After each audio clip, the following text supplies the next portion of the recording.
Howdy, y'all. It's Dr. Jonathan Ellerby, and I'm here with another 12 at 12 live. Hopefully you have joined me for some of these before. If not, you can check out my video library on Facebook. There's tons of these 15-minute videos. And of course, I have a YouTube page, same videos, and my website. Why don't you check that out? I have a free book that you can download. I also have a special 8-week program coming up, and there's 2 seats left. And I'm not going to ramble about that in some kind of salesy way, but there's lots of cool things coming, and I encourage you to check it out. So, without delay, let's look at the most essential element of understanding how deep spiritual growth and everyday wholeness, happiness, wellness, and healing are interconnected. Okay? So this is where we're going. Let's take a breath. Let's get settled and dive in. Eyes closed, sitting comfortably but alert. Big, big breath in and out, just like a release. Feel yourself slowing down and settling down.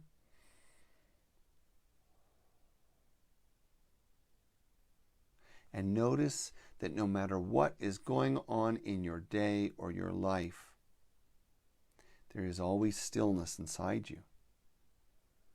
There is always a spacious emptiness that feels full.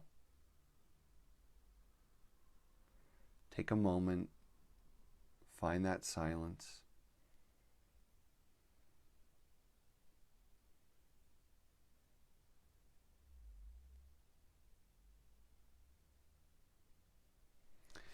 And then we have a reading from the Tao Te Ching.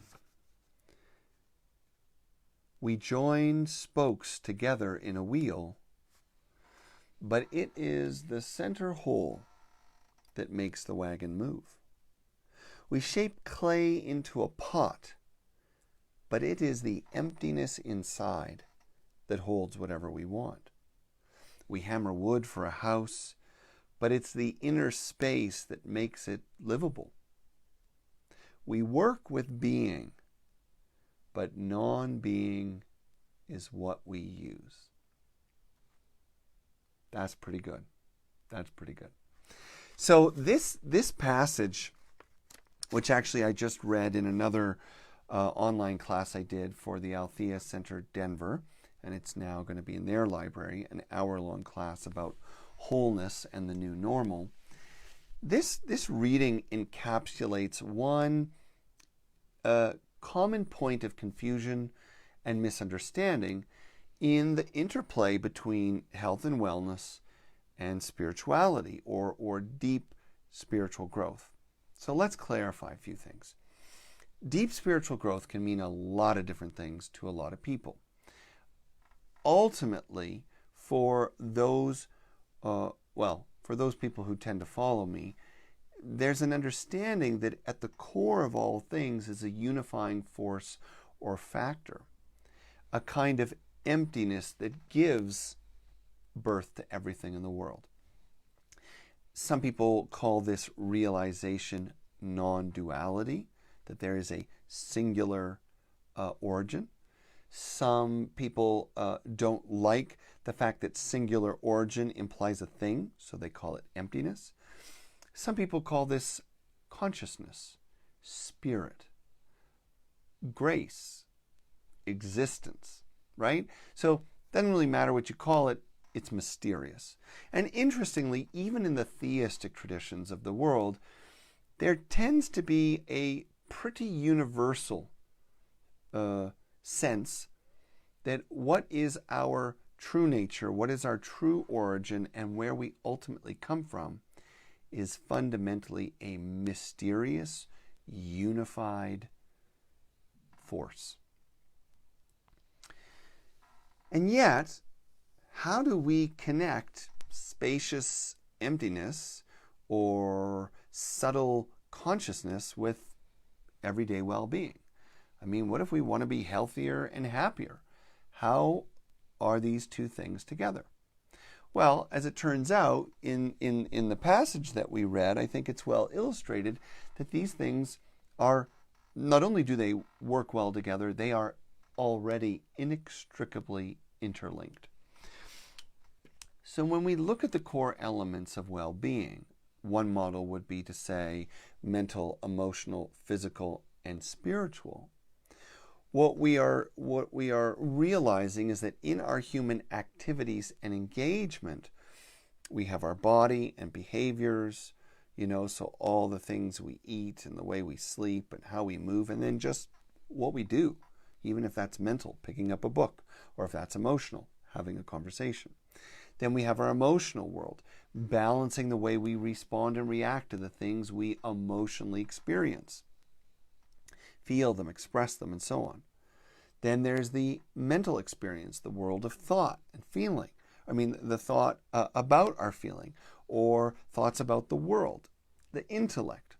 And finally, spirituality, which for our purposes right now, let's just think of that as another one of these kind of external or manifest forces of well-being.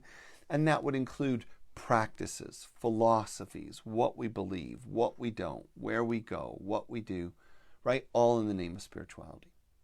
But the idea of being and non-being and the interplay of form and formless is that if you want to embrace these four with a clear consciousness, clear awareness, a whole self-experience, then you're going to root your consciousness, your identity, somewhere else. You plant your intention, your awareness, your identity in the spaciousness of life itself. In the spaciousness of life itself, in the presence of spirit, in the emptiness of form.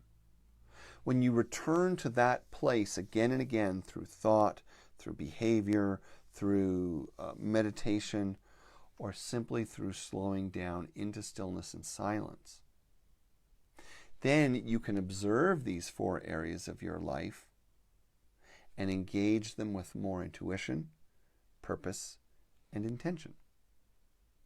Now, another way of looking at things, and I've shared this model before, I also just shared this on the Althea page, but this is a very, very important model for me, is that if we want to reclaim the kind of missing elements of true wholeness and find a balance in relationship to what the world is emphasizing for us, digital dependence, material success, busying our minds and our days with distraction, then we must also begin to reclaim what I consider to be the 6 most critical missing elements of life today. The 6 facets of being human that will return you to your greatest capacity to health, happiness, and healing. So we have the importance of reintegrating a conscious, intentional relationship with nature, reintegrating a conscious and intentional relationship to our senses, taste, touch, smell, feeling, texture, and all the other senses we might have. A conscious engagement of community, even if it's virtual, to not fall into the trap of mistaking followers or likes for community, but also not mistaking belonging to a group as really being community either, knowing that community is a living, engaged relationship with whatever shows up in community. And then we have the more internal elements of total well-being, mastering our relationship to our emotional world, understanding what emotions want from us, how to feel through them to insight, feel through them to healing, feel through them to release them, understanding the significance and omnipresence of energy, subtle energy in all things between us, and as a way we can know ourselves, each other, and the world. And then finally, intuition, right? That way of knowing without thinking, knowing through the body, knowing through our senses, knowing through energy, knowing directly from spirit. If you work with this model, just as we talked about working with another model a moment ago, the same thing arises, which is, how do we develop a skillful relationship to all these factors when there's just so many of them, and each one explodes into hundreds or thousands of other conditions and insights? Well, the secret is at the center. If we desire integration, then we must root our consciousness, our awareness, our daily beginning and end in the stillness, the silence, the emptiness from which all things come. When we embrace that vastness, that infinity, that eternal quality, then we have the awareness that allows us to consciously, purposefully, intentionally integrate those 6 elements. In the end, these are just 2 examples of how you can take wellness models and recognize that it is actually our ability to disengage from them, to not be attached to them, to begin with centeredness in spirit, in spaciousness, in mindfulness, in openness, that allows us then to return to the fullness of the world without complexity, attachment, or even the distraction of emotion. So it's time to wrap up again. I'm grateful that you came. There's a comment here. I'm going to see. Yes, someone made a comment about community and how we're in isolation. We do a great dive into that in the message I just recorded on Althea Center Denver. And what I'm emphasizing in the topic of community is actually not physically being together, and it's also not accumulating numbers online. So just as a quick note for this comment, when we talk about community here, what we're talking about is cultivating the quality of being in conscious relationship. And whether that's online, whether that's in person, whether that's one person or many people, or even in community with ourselves, it's using community as more of a verb. It's recognizing that we know ourselves through the fullness of the world and the many voices, faces, personalities around us, and each and all of those beings are in community with us if we choose conscious relationship and learning from the connection. So thank you for pointing that out. But alas, we must close.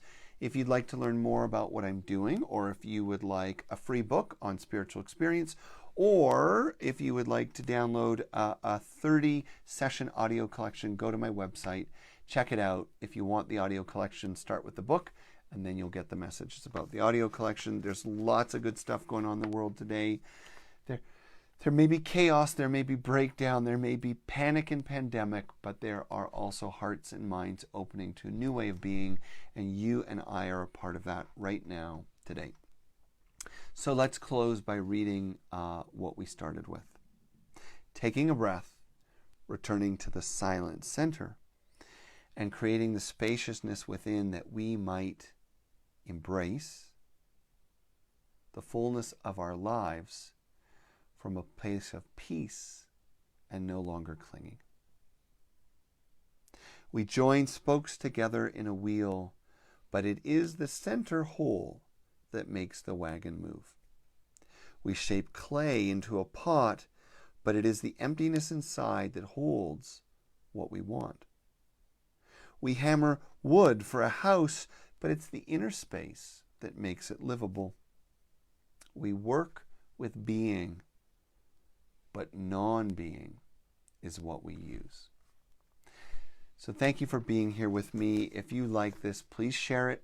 Please follow my account, I guess. I'm supposed to say that. I don't even know what that means.